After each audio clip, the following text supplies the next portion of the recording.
Hello, and welcome back to a Worthless Film Podcast where the films aren't worthless, just our opinions. And us. And We're doing it again. We are, wow.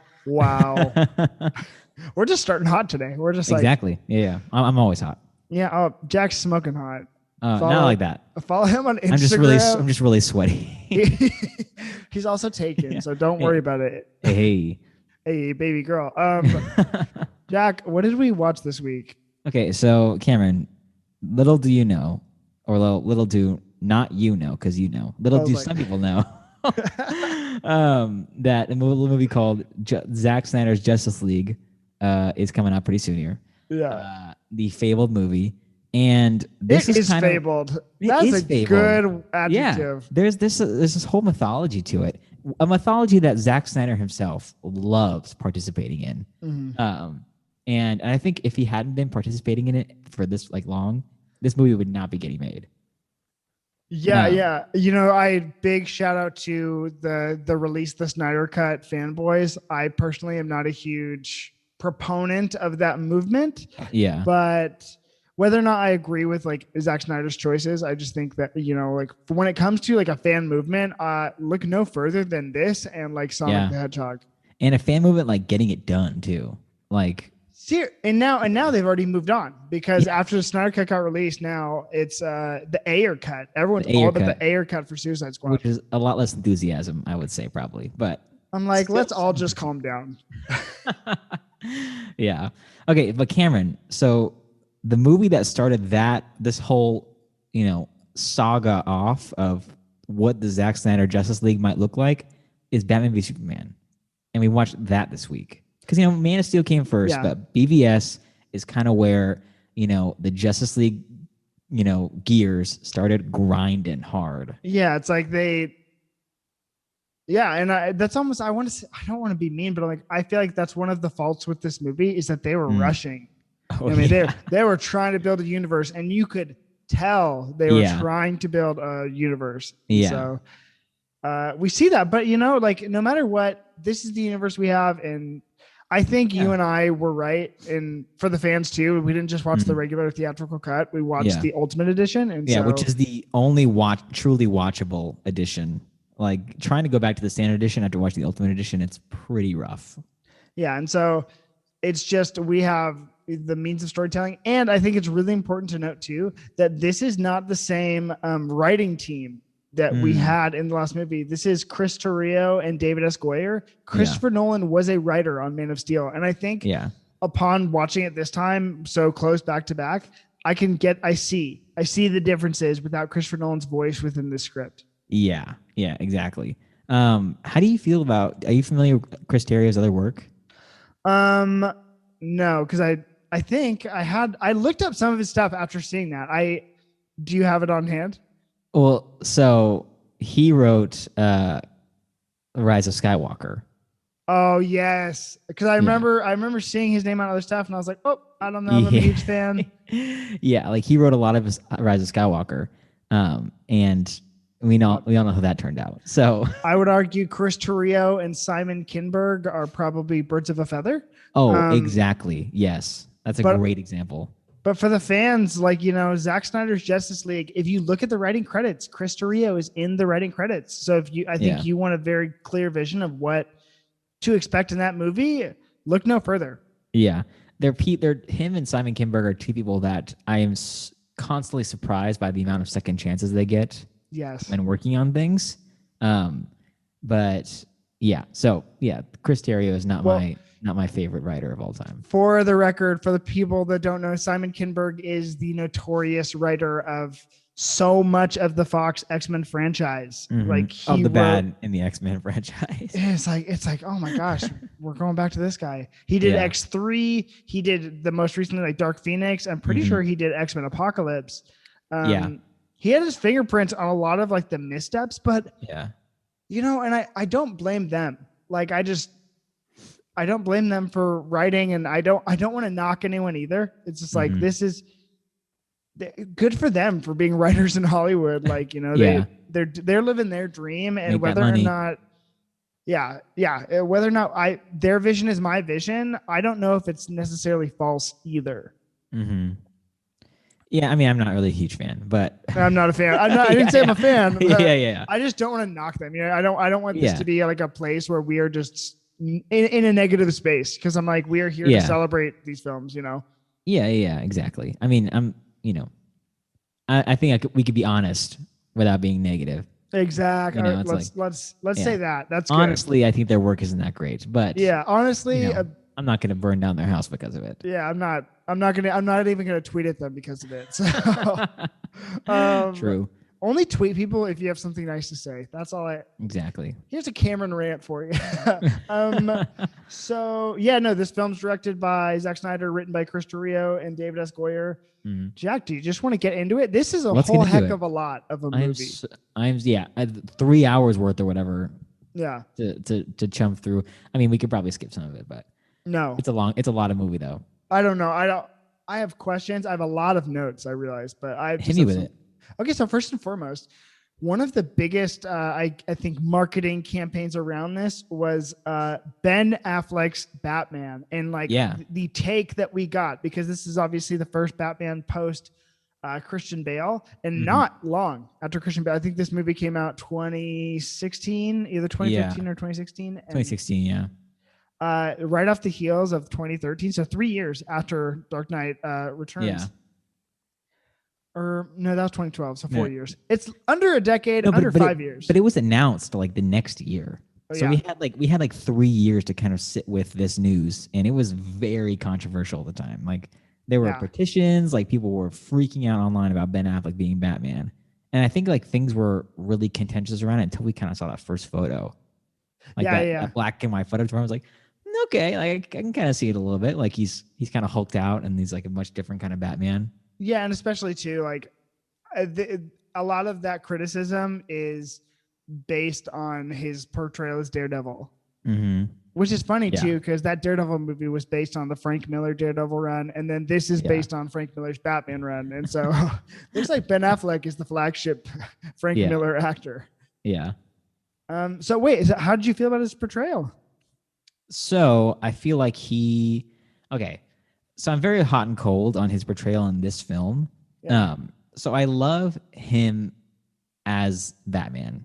Like him as the character, I think is super strong. I love the interpretation of it. I love the look of him. I love that he's very old. He's kind of weathered. He's very, he's on the brink of kind of losing it constantly. And I love everything they did, like the suit design, all the production design of the Batcave, of the Batmobile. I like the Batmobile. I love the Batwing, all that kind of stuff. I totally love. I liked his Batcave a lot.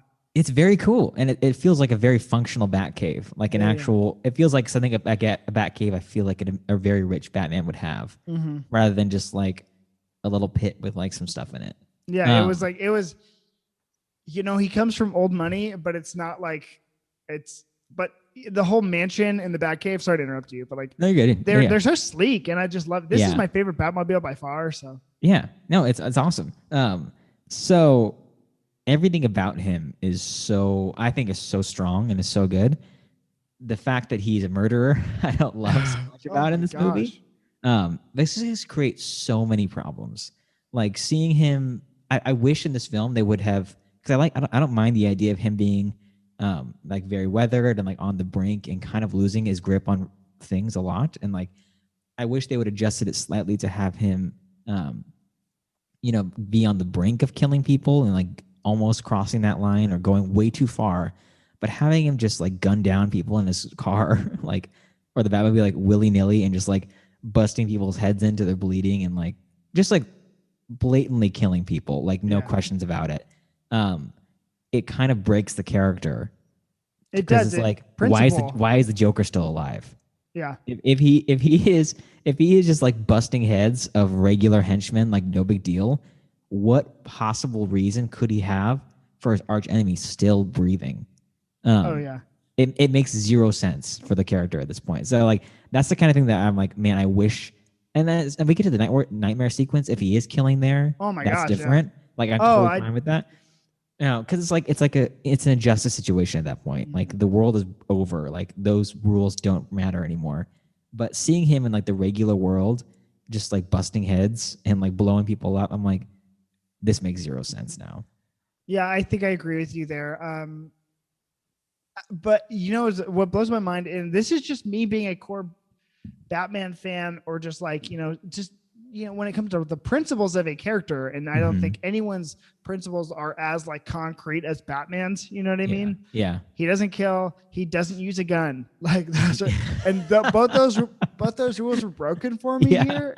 Yeah. So and like it wasn't just like, okay, he used a gun in the nightmare sequence. No, he used a gun like 3 different times. He used it to well, one of them was like, okay, he put a tracker on the one, and that gun was very specifically referring. Yeah, it's kind of a fake out. It's a Dark Knight Returns kind of gun, but it's still. I'm like, man, look at that! The barrel down that thing was huge, and then he uses it in the nightmare sequence, and he just straight up kills a guy. It's like point blank, and I'm like, okay. And then he uses it again in the Doomsday fight, which is, I guess, fine because it's Doomsday. But I'm like, it doesn't take too much thought for Batman to use any other kind of gadget because he has infinity of them. Yeah. I wish we would have seen, because like they got the look of him so great. Like I'm obsessed with it. They got the movement of him. That's the biggest thing. So good. Like the only time I've ever seen Batman like feel like Batman, like in a film, and like seeing him move and like kind of like a phantom, so awesome. That first opening scene with him is brilliant. Yes, like where he's just like a beast on the wall and just and then the way he he moves from gunfire and everything. And, and it's like, it's so good. But then to not like throw in like all his gadgets and all those like smarts, and like Batman's the only one who could find a way out of anything like that. It's like for him just to revert to whatever's easiest, and it's like, exactly. One thing, My biggest thing with Ben Affleck's Batman is I have zero problem with Ben Affleck playing Batman. Like I realize that he has the chops. I'm like, and even again, I have no problem with him playing Matt Murdock as Daredevil. Like I don't care. The problem isn't within him and for this movie and those other franchises. It's within the writing, and that's what gets me. It's like I don't. Yeah. I'm like, he's not acting like Batman would act. And I'm like, I don't blame Ben Affleck for that. I blame the writers. And so for other fans of Suicide Squad, if we go over that later, my issue isn't Jared Leto as Joker. It's the writing for Jared Leto as Joker. And so, you know what I mean? I'm like, I don't have issues with that. Like impress me, because there's been so many times in other universes where they choose someone who I wouldn't have chosen. And I'm pleasantly surprised. And so I have complete faith in the casting process. Like I trust the casting directors, but it's like the writing is the thing that really took it away from me. And so with his Batman, again, the things I really loved the Batcave, loved the, like the way he moved. And that's, it was comic book come to life. You know? Exactly. Yeah. His whole ordeal. Like I just loved it. Yeah. How do you feel about Alfred? Jeremy Irons is my favorite Alfred. Same. That was the first, and with whatever the fate of the Snyderverse is, like moving forward, I think that's actually him. When it comes to casting for these movies, like this universe, I think was actually cast perfectly. Like I wouldn't change anything. Like J.K. Simmons as Commissioner Gordon, we didn't get to see him, but like that casting is perfect. Like Jeremy Irons as like the charming Alfred, who's always like working on stuff. Like Michael Caine was a great ally to Bruce in those movies, and like he's the Alfred that those movies needed. But when it came down to like okay, no, I'm actually working with him, and he's also giving him the most freaking attitude, and that's what I need from Alfred. Constantly busting his balls and stuff like that. That's so good. Oh my gosh, he's like, go to Metropolis, meet an honest woman. Like I love that, and so he was perfect, and so like that's. I have no problems with the casting of any of these, actors. I'll gladly be surprised, but just the writing, and like my biggest letdown before even the over the gun thing was Bruce's motivation. I did not understand why, and I think the central lesson for this film is just contrived. Like everything in this film is just so forced. Like nothing feels natural at all. Yeah, and I don't mean to knock again, I don't mean to knock Chris Rio or Zack Snyder, but it's like if you need 3 hours to tell your story, then You're doing something wrong. There is something wrong. I'm like, hey, it's really cool. I'm looking, partially. I'm looking forward with my own intermission that I'm going to have with Zack Snyder's Justice League coming out. Yeah. But I don't need a 4-hour film to tell me that story, Well, that's why I was so like on the fence about the Ultimate Edition, because I was like, if you need to release the Ultimate Edition and those 30 minutes are needed for the film to make sense, because the film does not make sense like the standard edition. Like those, like the exclusions they made, literally it does not make sense. And when it comes to like understanding the plot, like why these things are happening, why they're fighting, why Lex's plan is going the way it is, or what even is Lex's plan. Yes. And so in like, if you need those 30 minutes, if you need an Ultimate Edition for your film to make sense, you failed. Like your movie's a failure. I'm sorry. Like you done did it. Like you should have got it right the first time. Even 2.5 hours is like more than enough time. And I get it. Like for the people who are on the other side of the mic, the studio interfered, la, la, la. I'm like, that's neither here nor there. The script clearly did not need to be that long. Yeah, but also it doesn't even feel like the studio interfered that much in this film. Like it feels like he had a lot of free reign to do whatever he wanted. Like we had Batman shooting people in a Warner Brothers DC film. So it feels like Zack Snyder had plenty of space to do whatever the heck he wanted. Yeah, I think you're right. Yeah, but he just chose to not tell it all in 2.5 hours. And I think that, I love the guy. It's just like we just get the vibe, because if you look at his filmography, I haven't seen 300, but Watchmen 3 hours, Man of Steel 2.5 hours, Batman v Superman was 2.5 hours, Ultimate Edition's 30 extra minutes of footage 3 hours, Justice League 4 hours. I'm like, hey man, I'm sure it's like a guy who's telling a story and he thinks it's so interesting, but you just kind of lose patience with the audience members do, and I'm like, I love this stuff. But cut the slow motion, cut all the slow motion scenes, put them back to regular speed. 2-hour movie. Hey, maybe cut the explosions in half. All right. Exactly. Watchmen is the only one I give him a pass for being 3 hours, because it's not his story. Like he's just retelling a story that is, one, impossible to tell, and two, very long. Yeah. So like that's the only one I give him a pass on for needing 3 hours to tell that. It's like take 4. Like please take 4 hours. I think you could use an extra hour here. Was it like I'm like, hey man, like stop blowing up Metropolis. Just leave some of it left. Like, oh my god. Doomsday having the freaking like kinetic force blasts every 3 seconds. I was like, what the hell, man? Okay. So let's talk about some of the things we liked in the movie. Yes, because I do enjoy this movie. Yeah. So what do you feel about the opening sequence? Not his parents getting killed again, like whatever. Although I do love Jeffrey Dean Morgan as Thomas Wayne. Great casting again. I wish we saw that movie. I wish we saw the Thomas Wayne Batman movie. There's still time. I think that's a Flash. He's popping up. We'll see. What do you think about the opening sequence with Bruce's perspective in the Zod fight? I understand that they are trying to make that his justification. Like I understand. Like I've seen this movie probably 5 times over. Yeah. I think him, number one, like just on a fundamental level, I didn't understand why Bruce thought during the daytime, I need to go to Metropolis and see what's going on right now. Yeah. I'm like, okay, like what do you, like Batman in this film, Gotham and Metropolis are right next door to each other. I guess, okay. Yeah. So Gotham's right across the river from this. So they're basically neighboring cities in this film. Which, and in my head canon, that makes sense. That's like kind of how I believe it to be anyways. Yeah. And like, I think Superman and Batman are best friends. Like in the comics, I just think they're the best friends. Yeah. So him being there was like cool. It's fine. Him seeing the destruction on the ground level, which was great. But I just didn't understand like what was he there to do? Like, just to watch? I'm like, that's. Well, I think it's because his business is there. Oh yeah, you're right. Yeah. Maybe Jack, I just need you to answer these questions for me because I just didn't think it was very clear. And like, I loved the scene of, kind of him watching his freaking coworker or, his employee get like really hurt. Not because I like destruction, but just because I'm like, it adds depth and reality to it. Yeah. It's also really nice to see that there were stakes in Man of Steel. Like, there are ramifications for what happened. Yeah. And so I was okay with all of it. Him saving the little girl was great, but then your heart automatically breaking when you find out where the girl's mom was, Yeah. Yeah, I thought that scene, it's probably one of my favorite scenes in the movie, I think. Because it's honestly the only one where I feel like the movie's actually giving me a reason to believe why Batman would be angry at Superman and like why he doesn't like him.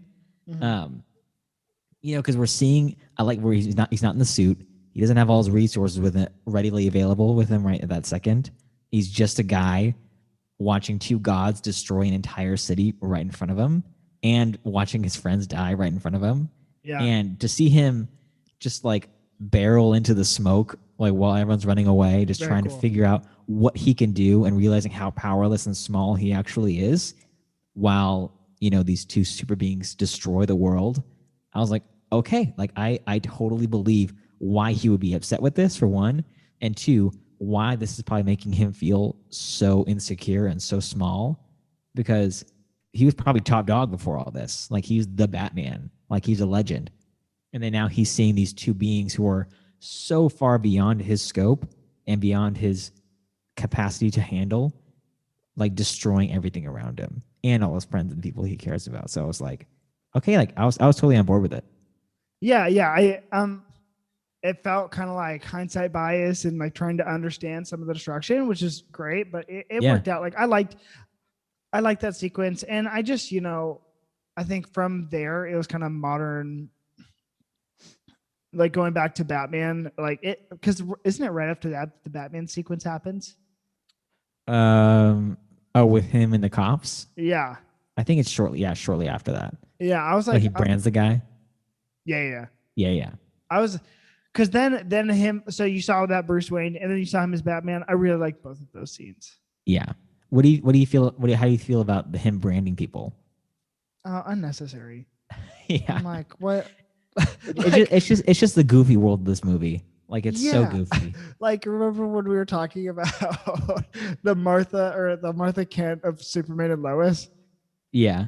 Yeah, that's how I feel about it. I'm just like, oh my gosh. Well, it's like, Lex is obviously the one, like, and okay, first, we don't see Lex's people orchestrating the murders of the branding in the original cut of the film, I don't think. It's only Wait, is that what happened? Did all those people die? Yeah, the people who were getting branded were getting killed in prison. Oh, okay. There's a whole prison stabbing scene. I did not understand that at all. Yeah. It's because of the branding and the KG Beast. Yeah. KG Okay, Beast. wait. Will you explain that for a second to the fans who may not have gotten that call? Okay, yeah. So in the film, Ben Affleck's Batman is branding criminals. I think especially like sex criminals, like that guy. Yeah. Oh, yeah. With all the girls.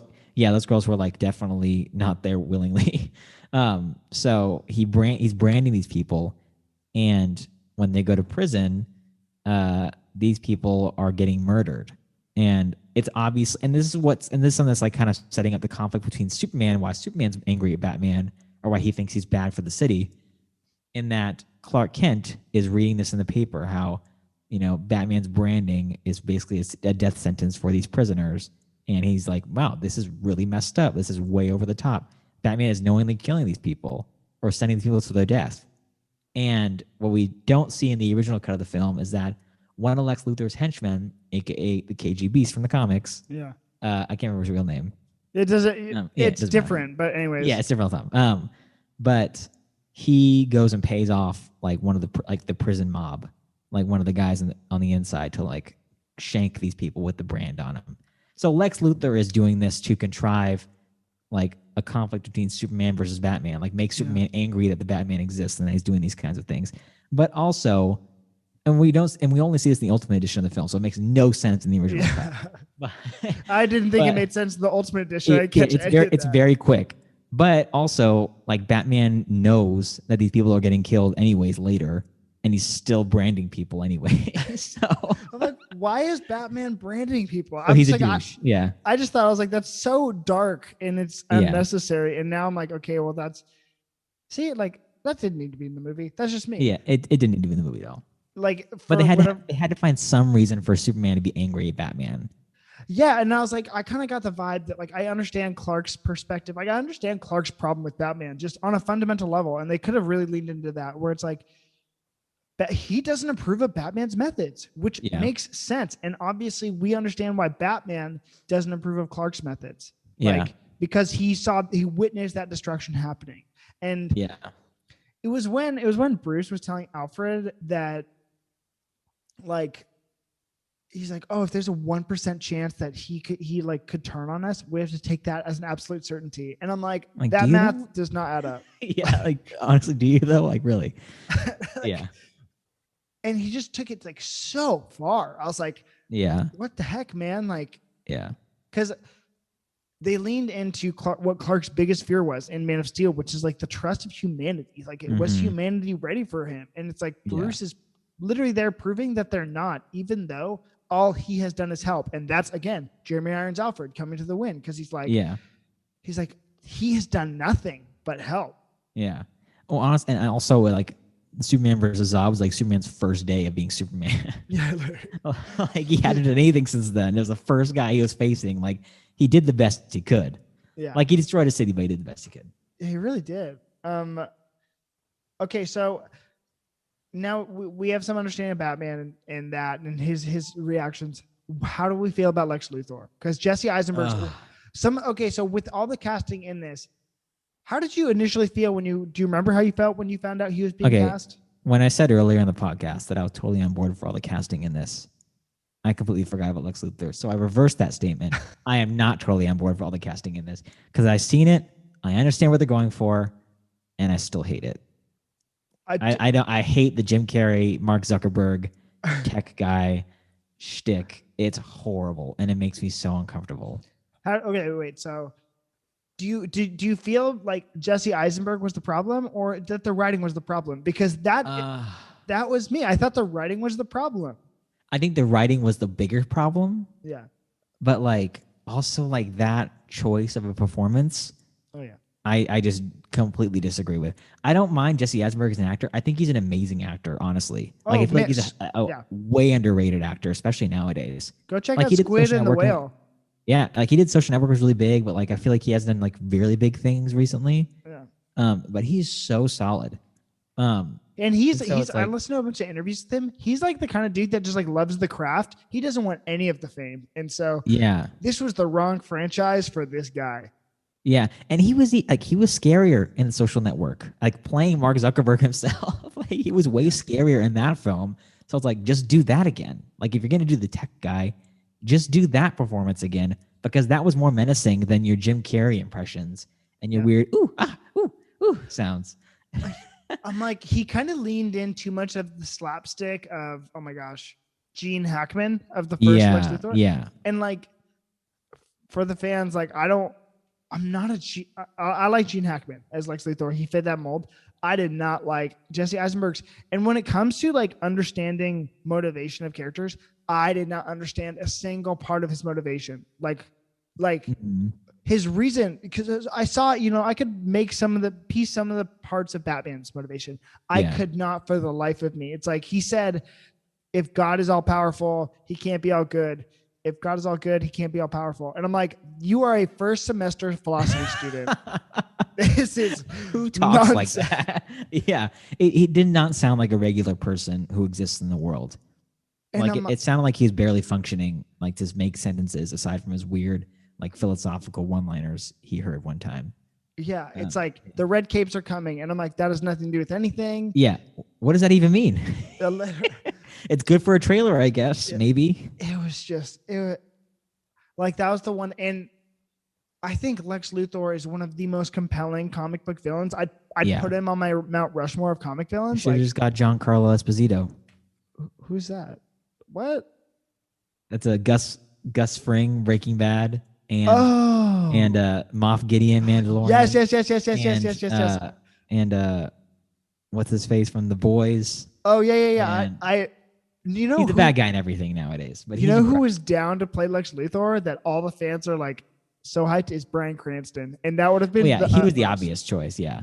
Yeah, and I'm like, I don't think Jesse Eisenberg was so like off the, it wasn't as random or like shocking because I'm like the kid Yeah. from Social Network being a trust fund like wealthy billionaire Hmm. evil guy. I'm like I've seen it before. Yeah, and I honestly like I was still excited when they announced Jesse Eisenberg. Like before I saw the movie, I was fine with it. I was like, okay, like a younger take on Lex Luthor. Like it's different than what we've seen before. Yeah, It was when I saw the performance, I was like, oh, why do they do it this way? yeah, yeah, Um, but I think there is a world where I could be down for that performance, and even like seeing him in Justice League and at the end of Batman v Superman, like he's kind of toned that back a bit, and he's yeah, like kind of just like playing it more mellow, which is good. Like I'm down. But I think what I do like about the Jesse Eisenberg Lex Luthor is like we have an older Batman and we have kind of an older-ish Superman, like not super yeah, old, but like he's not young, yeah, and Superman's like in these films is like very like stern, like soft, like a kind of like a very like straight like shooter kind of person. he doesn't smile And much. no, he's not like joyful kind of Superman or like earnest in that kind of way.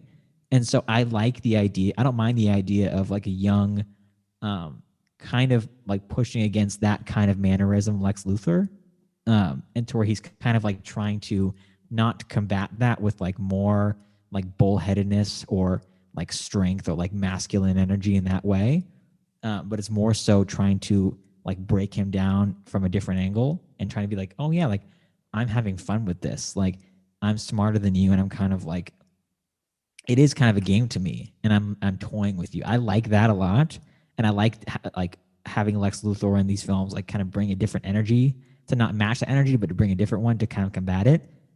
I don't Yeah, like how they did the Jim Carrey impression to do so. yeah, he was my like, yeah, Jesse Eisenberg was a little too whimsical, but like I Yeah. see what you're saying, and I do like the dichotomy between him and Superman to having, Yeah, and even like let's go physicality, let's just go, you know what I yeah, mean? It's obviously like the meekest Jesse Eisenberg. yeah, Whether like that impression wasn't like just wasn't. I hate people that say this, but like he wasn't my Lex Luthor, But that's really yeah. how it felt like in my vision. It's like the way I think about Lex's motivation to hate Superman is that Luthor was the golden boy of Metropolis who Hmm. everyone loved, and Superman is just upright and morally just good. Thus, Yeah, the city loves him for that, and Luthor is jealous, and he's like, he stole my city from me. yeah, That's not a hard story to tell, like, yeah, yeah, yeah, and trying yeah, to get the city to lose their trust and faith in him by any means necessary. I could have seen that story here and I just didn't. And yeah. that's where I was like, what just happened? That's Yeah, and the reasons why Lex Luthor like hated Superman so much, there was no reason for it. Like yeah, there was no believable reason in this film why I think that, why I was believing that Lex Luthor wanted to get rid of Superman or wanted to show his true colors or whatever way. It's like, one, you probably barely know who he is. He's like brand new. And yeah. two, what reason would you have to go against him? It's like it seems like he's good for business for you. Like Yeah, you're yeah. like it's like it seems like a better, like a happier Metropolis at this point, and like he destroyed the city, and you're getting all these contracts to rebuild it. Yeah. So it's like you're stoked. Like, what is your problem with him? So funny. I did not get it at all. That's funny. Okay. I feel like, oh my gosh, I felt bad, but okay. Moving away from Lex Luthor, because we Yeah, had, that's about as much as I need to go into yeah, him. yeah. Uh, the dream sequence is also one of the most influential parts of this film that had everyone talking, and even Mhm. parts of that are, I think that the effectiveness of that scene, whether or not the necessity, are now, I think, the reasons that we are getting Zack Snyder's Justice League, because Yeah. we want to see what happened to that world. How does that pay Mhm. off? What could it have been? How'd you feel about it? What were your initial thoughts? Like, do you remember the first time? What do you think now? I still love it. Like it's honestly one of my favorite parts of the film. I wish it was longer. If you're gonna do that scene, I wish you would do more of it. And it sounds like they obviously have plans to do more of it in Zack Snyder's Justice League. Yeah. Um, and it's all very interesting to me, like seeing Flash in its weird mechanical suit with a mustache talking to Bruce for the first time. Like, okay, like fine. I was like, we Um, were all, I just remember seeing that. And I'm like, wait, what? Yeah. No, I liked it a lot. And it's like that world, it feels like that's the film Zack Snyder was made to make. Yeah. And I wish I wish they would have just done an Injustice film and just gone with that full force. Cause Yeah. like that feels like it's the most comfortable space for Zack Snyder to work in. And it's like, I feel like just give him the full reins to do like the anti-life equation Superman. And he's just mowing people down and just, crushing it. And Batman is fighting with the villains and bad people who were bad people to do whatever they can to survive. Like, I love that. Like, make that happen. And I think it's why it felt the best, even though it was such a short sequence, Mm-hmm. it felt the most comfortable for this director and this filmmaker. So I was like, this feels right. Yeah, I liked it a lot. It wasn't one of my favorite things, but I think that like because again it was just Batman using a gun. Like when I saw it for the first time, I was like, wait, what? Yeah. Because also I'm not a huge. I just think Superman is like my back in the day. Like my youth pastor would always tell me, he's like, you don't have to be nice, you can be kind.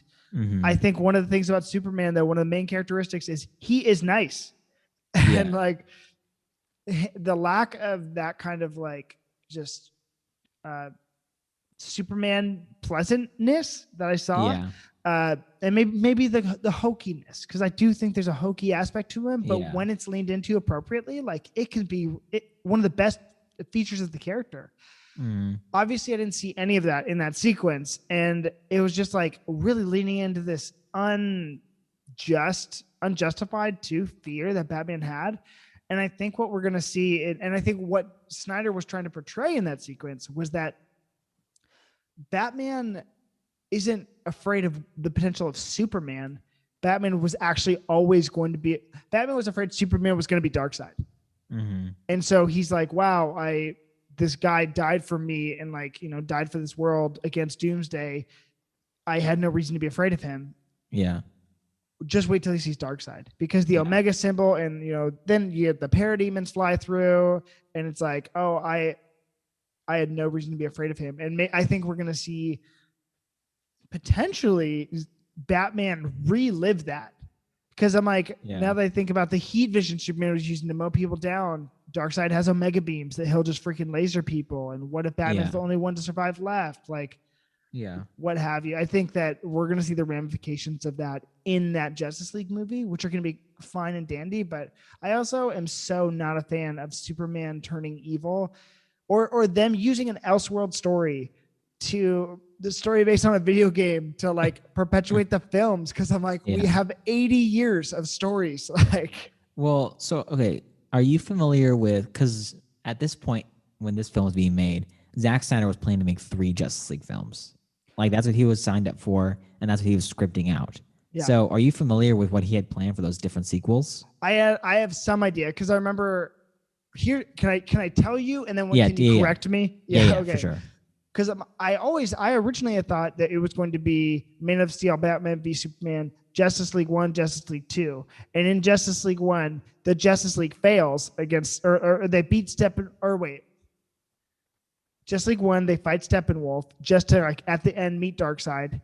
I think number 2 would be them fighting Darkseid. Got him. Boom. That's the end of the franchise. They won. Superman super farts. But they fight Darkseid in Justice League 2 and they lose badly. Yeah. And then Justice League 3, they come back and win, kind of a la Avengers Infinity War Endgame. Yeah. That's what I thought I had heard. But yeah, so that's the gist of it. So yeah, first one they win. Second one's kind of like Empire Strikes Back type of film. Like they lose, and then the third one they kind of rally together to bring it all back. But when he was filming the nightmare sequence, that was intended not to be a dream, but to like be a vision of the future. Mm-hmm. So that was all going to happen at one point. And like the Flash traveling back in time, they were going to address that in those future sequels. And so like he talked about, like the way they thought about time travel for the movie was that it's not that Barry Allen could go back, at least at that point, it was not that Barry Allen could go back anytime he wanted to. but that time travel only worked with like the rotation of the Earth around the sun, and so that you had to time it like just right, and there's only really 2 windows you could go back. Like you only have 2 windows when the Earth lines up with its previous self to travel back in time. Yeah, it's a very interesting version of time travel. So like they tried to put a lot of science into it, I guess. Good for them. Good for them. Yeah, he put a lot of work in for movies that are never going to be made. So. But so it was Flash and Cyborg trying to figure out a way to go back and warn Batman about what was going to happen.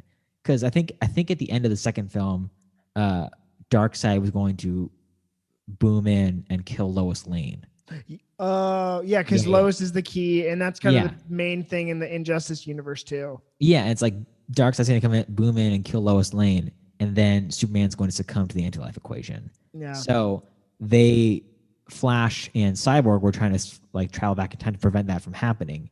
And what we saw on BVS was the Flash's first attempt at traveling back in time to warn Batman, and they ended up in the Batcave, not when Lois Lane dies. Yeah. So, and that's where he got that vision from. But in the second time where they were going to go back, in like the third movie, I think they were going to go back to the other point and save Lois Lane, and then rally together and fight Darkseid and beat him. So, but that nightmare stuff was going to happen. We were going to see a lot more of that, of that world. Like Superman succumbed to the anti-life equation, Lois Lane is dead, all that kind of stuff.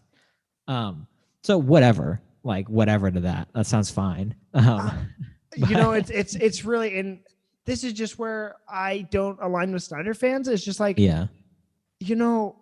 cool. I would have loved, I guess, to have seen the fulfilled vision of that director. And I get it. I think that's their main point. That's the main pillar in the argument. I agree. And I'm glad he's getting to fulfill that. Yeah. I, with Snyder, just have a fundamental difference on what these characters should do, or like the direction they need to go. Cause I'm like, I just don't, when it comes to Justice League stories being told and the necessity of some stories and some others, I just don't think those are necessary at all. I'm like, no, yeah. I'm like, if why couldn't we do like, actually, okay, because too, I think DC, what we saw with, was it this movie is it's reactionary to MCU building a universe and having. Yeah. I mean, we got the Justice League via email. Yeah. we're trying to, they're really trying to play catch up, and then they get all the way into,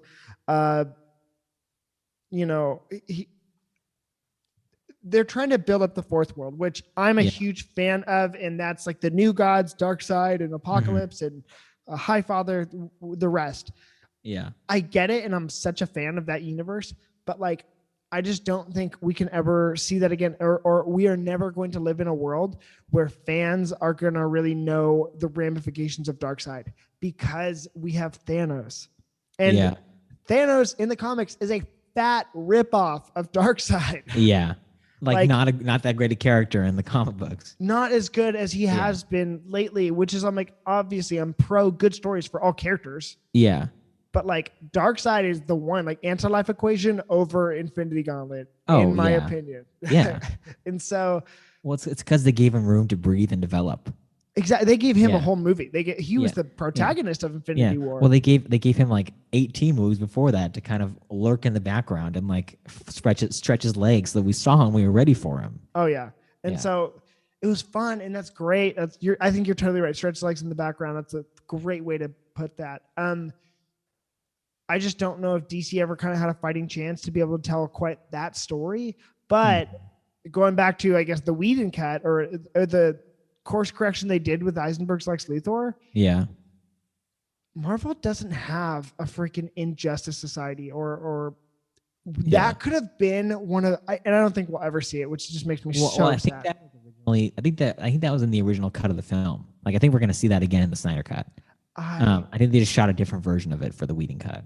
I pray because that is what I want to see more than anything else, because that's like one of the coolest DC franchises, and that's the direction I actually hope these films go in, because that's a leg up on Marvel that like we have. And and I'm the Cameron Reed's comics fans know I am a DC fanboy, and I'm like, that the potential in there is so exciting. You know? Go on. Sorry. No, that was a Yeah, I think so. I think and that's part of like why I like the nightmare sequence so much, is because I feel like Zack Snyder has kind of lifted off the reins about what he wants to do, because it's obvious he is so good at stories like this and at stuff like this that are just balls to the wall, way over the top, just going for it hardcore. And my biggest problem with this movie is that it's trying to dance that line between those two things. Like he's trying to what's it called? He's trying to do like push these characters to the edge and make them edgy and make them a little bit hardcore. Like Batman's killing people, but also they're trying to do. He's also trying to do things that are like keep them true to the comics and like be faithful to that. It's like you can't have it both ways. Yeah, and that dance feels so jarring in the movie. It doesn't make sense. I totally agree with you. And but again, I guess looking forward to the Snyder Cut to get to watch it and see what his vision would have been. And I think he'll try and hopefully wrap it up. And if not, then and it gets the fans behind him that much, I think everyone's going to take this movie that we're going to get as the canon. Like I think Whedon cuts out like just permanently. Yeah. Okay, there's a couple more things we need to touch on, and we've been talking, we've been getting after it. We're just chilling. I love it, and I love this. Sorry. Continue. How do you feel about Lois Lane's arc? Her and General Swanwick, and like finding out about the bullet. I actually you mean Martian Manhunter? Is that who you think that is? That's who he is. Is that who he is? I didn't know. Yes. Oh, sorry. Spoiler alert. Yeah. Okay. Wait. There's all these tweets going around right now about Zack Snyder's confirmed it. Yeah, he pretty much confirmed it in the past, but it's also like everyone's like, "Oh man, there's a new character he's going to introduce. Who could it be?" And everyone's like, "Green Lantern," and it's Ryan Reynolds. No, it's freaking Martian Manhunter. Well, I think because he's already talked about Martian Manhunter being in the film, like so candidly, and like has shown the concept art and all that stuff. Like, I don't know. I feel like he's going to be in it, but I feel like if people are teasing this kind of reveal, maybe because like in the originally they were going to have Green Lanterns in it. They were going to have Kilowog. And what's his face? Like show up in the film. Robin Sur. Maybe not Robin Sur. That's the one who dies. And someone else. Yeah, it was Tomar Ray. Tomar Ray. I like Tomar Ray. Yeah. Yeah, that's the beak one, right? Yep. Yeah. I'm so proud of that call. Like for nonsense names. You nailed it, dude. Yeah. But in development for the film, they were going to show up at the end of the film, and have like some kind of quick scene, like talking to Batman, and because Kevin Smith talks about that when he was on set, like when they were shooting this movie, he's like, oh, like this is what they were doing. And they have concept art for it. They did like little animatics for it. And they're like, oh, that green light in the trailer, that was originally going to be a Green Lantern thing, but they ended up not doing that. Now it's Superman. So I'm curious if we're going to see, because they had plans for Green Lantern. Like Zack Snyder had plans for Green Lantern to show up eventually. Yeah. And he's very ambitious. So well, we also have 4 hours. So yeah, and we were gonna have the Green Lantern Corps movie, which is now a series on HBO Max. I still think they're canon. I think it's all gonna tie in. Oh, I'm sure it's all gonna tie in, but we were supposed to see that movie in 2020, so but it never got made. R.I.P. to the DC timeline. We were supposed to have a Cyborg movie by now. I'm pretty sure. I know. Yeah, and like R.I.P. to Flash that. movie, another Justice League movie. Yeah. So what's it called? So I'm curious if that is because most people know about Martian Manhunter. Like he tweets about it or he Veros about it like every other week. The best platform. Shout out Vero, the only one left there. He's the only one there ever, but he brought everyone there. I'll just look at the screenshots as Veros on Twitter. That's exactly. But that's too funny. I'm sorry. But with that being so out in the open, I'm curious if we are going to see some kind of Green Lantern thing in the film, whether it's Kilowog and Tomar Ray or like a Hal Jordan cameo or something like that. Because they had somebody in mind. They were like, they had cast them like maybe behind the scenes. I don't know. Everyone was thinking Tom Cruise, I think. But going into Lois Lane and General Swanwick / Martian Manhunter, he is the perfect Martian Manhunter cast. He's great. So love him. Why didn't he help out? Yeah, his voice, perfect. Doomsday was blowing up the world. Why didn't he didn't think it was pertinent to help out? Oh, he said you know what his solution was? Nuke them all. Yeah, that worked. Then now what? You just nuked out Superman. Maybe you should step in and help out a little bit. And then like Doomsday has like nuclear warhead powers after that. I don't know. Yeah. But very vague. Oh my gosh, there's so much. But the bullet. You talk about the bullet thing though. With the whole bullet arc and like leading, even him, like he was a general, now he's a senator. Like, I was a fan. Yeah. Again, something that was left out of the theatrical cut that we only saw happen in the ultimate cut. I forget. So it made zero sense in the original watching of the movie, but we got that explanation, an extra 10 minutes working on it, having her throw around the bullet to everybody that would see. And it's like, yeah, obviously it's Lex Luthor. I really like Amy Adams' Lois Lane. Like, I think she's not a damsel in distress in these movies. Like she takes risk, but she's like a woman on her mission, and she's just gonna go do the thing and figure out the truth. And like that's who Lois Lane is. And so I think they nailed it. Clark's not able, or Lex in this cut using Lois to get to Superman multiple times was brilliant because it was evil. Like that was the perfect kind of Lex Luthor Superman thing, which I'm like, great. That was some of the stuff I liked. And him, like Lois has pursued the truth and not being afraid of the danger anyways. It was all just on brand. Yeah. Yeah. Yeah. I'm cool with that. And then I just like Swanwick too. So I'm glad to say, I think he's going to be in it, and I think he's going to be a Martian Manhunter now. So yeah, I know he's Martian Manhunter. So I didn't even know that was a thing, but now I'm like so glad I know. Yeah. And he's a great cast. And the Green Lanterns are technically canon. Want to know why? Because the right hand woman to General Swanwick is Carol Ferris. Yeah, Carol Ferris. I'm like, I doubt we'll ever see her doing anything related to Green Lantern in any of these movies. But hey, shout out Carol Ferris.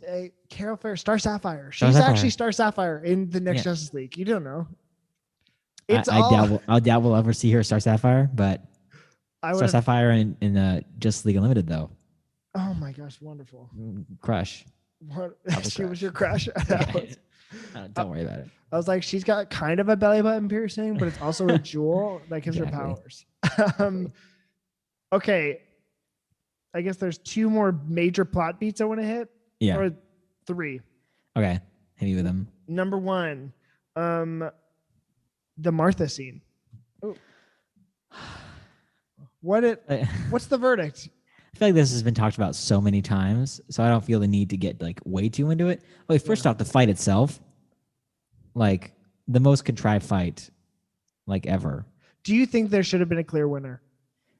I don't care. Like I honestly don't care because I feel like this movie did not convince me to care about the fight at all. It's like we see Clark trying to talk to Superman, and this fight would not have happened. Should not have happened. In no world should this fight have happened. Because Superman could easily have said, "Hey, they have my mom. Can you help me?" Like, they have Martha. Like, what? Yeah, it's like since when have you called her Martha? Sorry. So it's like he's walking out trying to talk to him, and then like he gets like hit with the sound thing, and then rather than continuing to try to talk to him, he just like attacks Batman. And it's like, no, like say it now. And it's like he had like 30 seconds to say it, and he's like, "Hey, I need to talk to you. It's something really important. I'm going to get to it. Just don't hit me with anything, or don't like attack me, so I can like explain this issue to you so that we don't have to fight. Oh my God. Oh, I just got hit." And it's like, just go up and say, "Hey, they have my mom. Can you help me? Let's go." Like, we don't have to fight. And then it's like, cool, done. But it felt like they were looking to try to force in every possible way to make this fight happen. And then it was over in like 5 minutes. Yeah. Yeah. Yeah, my biggest issue with it was like, I don't think there should have been a clear winner. Like, yes, I understand Batman will use Superman's humanity against him. That's what makes him the ultimate tactician. Yeah. La la la. Nevertheless, we shouldn't have seen a clear winner. I think that's kind of one of the fundamental things with comic book superhero character fights. Like in Civil War, there wasn't like in the airport fight sequence, there wasn't a clear winner. That's what I'm down with. Like, it shouldn't be clear. And so we Yeah. obviously see Snyder's leaning towards Batman. I get it, but like, man, that was brutal. And then Batman's about to stab him with a freaking kryptonite spear. Let's all Yeah. just calm down. Like, Yeah. Let's just relax. Let's take a be- breath. I'm like, be Let's cool, dude. have a drink of water. Get some orange slices. And then we'll reconvene in a few minutes and talk about this some more. Batman, reach into that utility belt, go into the Capri Sun pouch. All right. Grab a Xanny from your utility belt and just relax. Superman's just like, you're not you when you're hungry. And so here's a Snickers. and there's $1 million for the film for the budget. You're welcome. Done. Yeah, you're welcome. That's easy. I do understand the Martha sequence because I think that's kind of the jolt that snapped Bruce to be like, wow, what does this have to do with me trying to avenge my parents' death? You know, I got it. I appreciate that. That's about as much attention as I want to give that line because it has been beaten to death. Yeah, I don't know. I feel like Batman does zero detective work in this movie, and I feel like he should know, if he knows who Clark Kent is, he should know that he has a mom, and that her name is Martha. Like, this feels like information he would know if he's a detective and had done even a little bit of research on Superman / Clark Kent. And, like, I get it. Like, oh yeah, like, oh, this guy has a mom, and like, you know, if he is capable of that and loving in this way, like, he's probably not the monster that I think he is. And like, oh, my parents died and I haven't really coped with that. Like, if I stab him, it's like I'm killing my own mother. It's like, yeah, sure, whatever. But it's like, I feel like Batman has had and should have a lot more reason to think that Superman has a lot of humanity in him other than hearing his mom's name. Like, he should have been tailing him around his house, around his work, seeing what he's like. Like, I think of in the animated series, yes, like seeing Batman tailing Superman and watching him in that way, and then like saying, what's that doing when he's like, can tell that he sees him and he sees the tracker and stuff. It's like, that is awesome. It's like Batman, a little due diligence. And it's like, he hears his mom's name and then he like craps his pants and stuff like that. It's like, yeah. So I get what they're going for. It doesn't make any sense to me. And I'm fine to move on. I just want to chime in. If you guys want to see, and I mean in every way, the most perfect Batman, Superman, it is in my headcanon, their origin story. Yeah. Look no further than New Batman Superman Adventures, World's Finest, parts 1 through 3. It's the Batman Superman movie. It is animated, the perfect voice casting. If you're talking about perfect casting, that is the perfect casting. And so all of the above is just everything perfect about their relationship. Okay, which also this scene, now that we're moving on, leads me to actually one of the best scenes in, I'd say, DC movie history. I'd say superhero fights, the warehouse fight scene. Woo! Like, I'll say this at the end of my days, when it comes to choreographed fight sequences, DC smokes Marvel. Like, oh yeah. So my question for you is, we'll go into the love we have for that scene, but starting it off, which fight sequence is better? Captain America, Winter Soldier in the elevator, or Bruce in the warehouse? Oh, I think we have more Captain America scenes that are just really great. In that film especially, but just like in general, we have so many great Captain America fight scenes. Yeah. I feel like we don't have that many great Batman fight scenes. So because this is so good and it's like one of the only ones that are this good, I'm giving it to Batman. Like I think Captain America has the quantity for sure. And like some of those scenes are just as good. Mm-hmm. But I think because this is one so good and it's so unique in like film representations of Batman to have a fight scene this good, I give this a winner easily. Yeah, this is just, oh my gosh. Like, I just love this fight scene. And it's like everything you want to see in a Batman. Again, when we're talking about it moves like Batman, this is it tenfold. Like, he moves like a creature. Like, it's not human the way he moves. Yeah. But it's also still so simultaneously so true to the character. Oh yeah. No, like exactly. Like he's like a living phantom. Yeah. And it's amazing. What we needed from Batman in this movie, I think everything we needed was in this scene, even to the point where he rescues Clark's mom and he says, and this is taken right from Dark Knight Returns in the perfect way. Again, like leaning into the source material while remaining true to the character. This is it perfectly when he's about to freaking like set her on fire and he says, believe me, I'll do it. And Batman says, I believe you. Yeah. And then he also just murders another guy though. So whatever. No, it's fine. It's fine. That guy was going to set off the DC's mother. I wish they would have had a more creative way for him to incapacitate him in that situation, but he just murdered him. It's fine. I'm just going to let the good outweigh the bad on that one. He definitely also murdered like probably 3 guys in that warehouse fight scene. So you see him throw a box at a guy's head and it like bashes into the wall. It's like, that guy's dead. Like, you just killed somebody again in this movie. Oh my gosh. Yeah, it's fine. They'll move on. It's so good though. Hey, there's always going to be another guy to kill, so why worry about the one you just did? Ergo, KG Beast and his flamethrower. Oh my gosh, KG Beast too. Okay, I guess the last.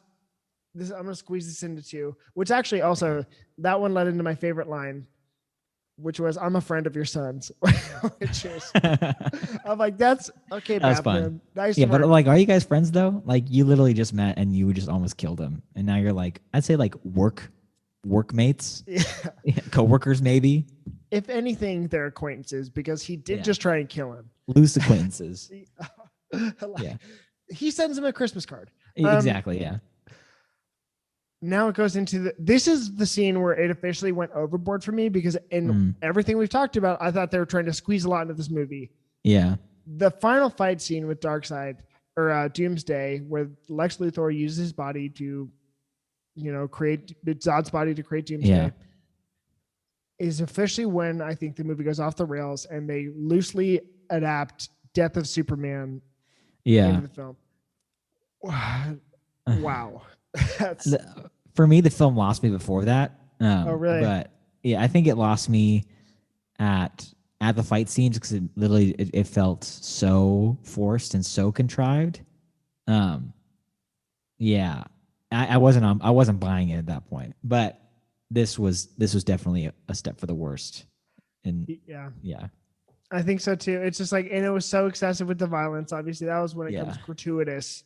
Yeah. One thing I noticed is that they were going out of their way hard to address the fact that there are no civilian casualties in this film. It's like every other line of dialogue during the Doomsday fight. It's like, oh, and it's after work though, so nobody's here right now. Like, oh, thank God it's an uninhabited island. It's like every other line of dialogue is like, don't worry, we're not killing 5,000 people again with this fight in Metropolis. Like, okay. Like again, I think that's Warner Brothers. Of the few times they interjected, they were like, hey man, let's just calm down. And that's why he went hindsight for Bruce. He's like, oh, I can make this work for the next movie. But okay. Also, this fight led us into the introduction of Wonder Woman. Yep. How do we feel about it? Or she was sprinkled into the movie, but this is really when we see her. Yeah. I mean, it's fine. Like I think she's great. She's probably one of my favorite casting choices. Ever. Yeah. I think she is so good as Diana Prince. And I wouldn't change anything about her character. I wish we saw either more of her in the movie or none of her in the movie. Like I could have used more of her, and if they're trying to set up Justice League, like I wish we had her do more in the film rather than just like sending emails to Batman. Yeah, and I think that if International Women's Day was just behind us, but it's like, hey, I wish you did it more because then they could have just called it Trinity or World's Finest, whatever, and or just like don't have her in it, just like save her for the next movie or for her solo movie, and then like introduce her then and like do all this kind of stuff. So it's like, I don't know. She was barely in it. I don't know why. Okay, first off, Doomsday is like, can we even call him Doomsday, or is he like the Play-Doh monster? He's Play-Doh monster. Yeah, because he just looks like a green like rubber ball flying around. And I know he gets like the spikes at the end, kind of, but like still, they're like, is that even Doomsday? And they've kind of teased about like, oh, maybe it's not the Doomsday. Maybe there's another Doomsday out there. But it's like, but you already wasted Death of Superman on this Doomsday. So like, why would we care about seeing that other Doomsday ever again if you already did this major storyline, like this one character's major storyline? Yeah.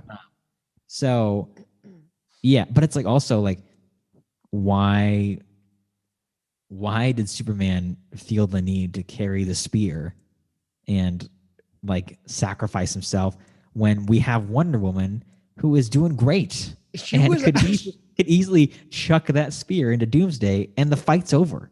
Like we've seen her chucking things already at this point. Just have her throw the spear. She could swallow that kryptonite and get stabbed by it 100 times and she'll be fine. yeah, So that's it's like, true. just have her carry the spear for you. Like it's literally no big deal. Yeah. But again, they had to force, Superman death into it. I wasn't a big proponent for that whole arc. But like Wonder Woman showing up, I'm glad it happened. And like, again, one of the most important castings in this franchise history. So Yeah. I wanted to make sure we hit on that. That's about as much as I had for that, except for the last question, which is what would you rate it out of 10? Okay, so I feel like there are moments in this movie that are like some of my favorite moments in a DC film. Yes. Like some moments where I'm like, this is so special and this is like right on the money. This is everything I've wanted. But there's so much else in this movie. There's just so much crap that kind of just like surrounds that beautiful prime rib steak that are those moments, and it all just tastes like crap. So, and I think a problem with this, I wish they had just done a Man of Steel sequel first. Yes. Or a Batman movie first. Yep. Like, and because it's obvious that Zack Snyder was more interested in Batman in this film than he was Superman. Yeah. And like devoted much more interesting stuff to that character. So it's like, just do that movie. But also it's like I feel like we haven't had enough time with Superman to care about him dying in this film. Like, feels like we just met him and we barely saw him in this movie. It feels like, and it feels like he had a lot less to do in this film as compared to Man of Steel. Oh yeah. And it's like he's like, this movie is so bogged down with him wrestling with the question of, oh, should I be Superman? Like, should I not be Superman? Like, what should I do? What does the world need? It's like, no, you are Superman now. Like, just be Superman. You answered this question in the last film when you decided to destroy Metropolis trying to save everybody from Zod. So like, just be Superman and stop this like mopey struggle. And that just like having that Superman just be so melodramatic and just like so depressed in this film, it really brought it down for me. And I didn't see any reason why we should care about him, living or dying, or why this world in this movie should care about him living or dying.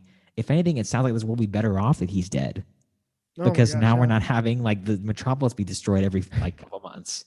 It's like, so. I feel like those problems like overshadow it for me. But the Ultimate Edition, like, I still have like a special place in my heart for it. Same here. Same here. I can't hate it. Like, I wish I could hate this movie. Just like, but despite all the problems, like, I find myself defending it, like when it's getting crapped on. It's like I feel like there's so much interesting stuff here, and you can tell it's like it's 100% like his vision. Like it's just Zack Snyder just going for it, and it's a huge swing, and I appreciate that. And even if it's a miss a little bit, like I still got love for it. So I'm gonna say like a 6.8 out of 10. Oh wow, maybe 6.7.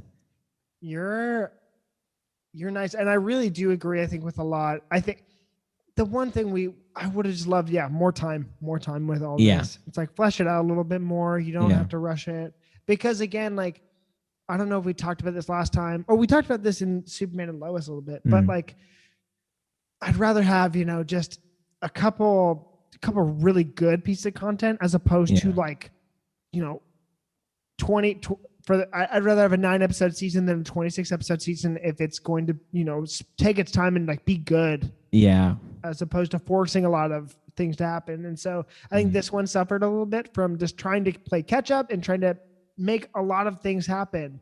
So I think I would give this one, but again, as a DC fanboy and seeing like the way I picture Batman move on screen like that, and that vision realized, it's my favorite Batmobile, my favorite like Wayne Manor, my favorite Alfred dynamic. And we didn't even say, but like the mech suit he uses to fight Superman is perfect. Yeah. Absolutely perfect. And so, and again, then my first exposure to Wonder Woman being like the best Wonder Woman scene is when, Doomsday freaking just throws her across and then she's lying down and she just smirks. And it's like, yes. Yes. And yeah. all my friends are like, who is that woman? And I'm like, oh, you don't know yet, do you? And so like, and even the setup for her movie that came out next, I'm just like, oh, awesome. Yeah. And then there was some other stuff we had to sit through to kind of like suffer through. I honestly would probably have to agree with you for this movie. It's like I do still find myself defending it. Like I don't think that it's as bad as people make it out to be. No, yeah. But I don't also people want to say it's a work of art. I wouldn't hold it that highly either. This is not the pinnacle of cinema. I just read an article before we recorded on that, but I'd say I'd give it probably a 6.5. Yeah, I feel like that's a fair spot for it. I feel like anything past a 7 is reaching. Yes. But I feel like anything below a 5 is like you're putting too much of a negative spin on it, I think.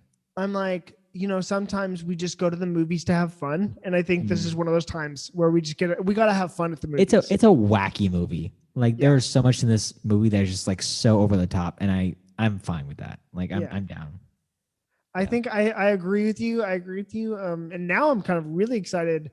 Whatever, I don't know what we're going to record on next, whether it's Suicide Squad or just Snyder's Justice League. Yeah.